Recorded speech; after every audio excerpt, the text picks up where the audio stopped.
Hey guys, welcome to our channel blouse style hub.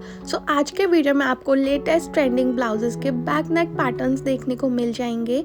इस video में आपको 40 plus designs देखने को मिलेंगे जो कि सारे ही यूनिक हैं एंड सारे ही ट्रेंडी डिज़ाइंस हैं। ये डिज़ाइंस आपकी सिंपल सी साड़ीज़ को भी बहुत ही प्रिटी सा लुक देंगे।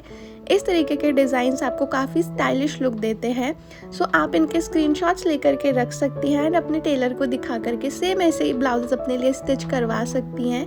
आजकल इस तरीके के बो पैटर्न भी काफ़ी ज़्यादा ट्रेंड में चल रहे हैं, आप इन्हें भी ट्राई कर सकती हैं। साथ में आप अपने ब्लाउज में अलग अलग टाइप की लेसेस या फिर अलग अलग टाइप के लटकन्स लगवा सकती हैं, जिससे कि उनका लुक और भी ज़्यादा सुंदर लगे।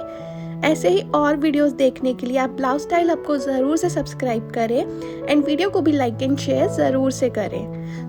उम्मीद करती हूँ कि वीडियो आपके लिए हेल्पफुल रहने वाली है।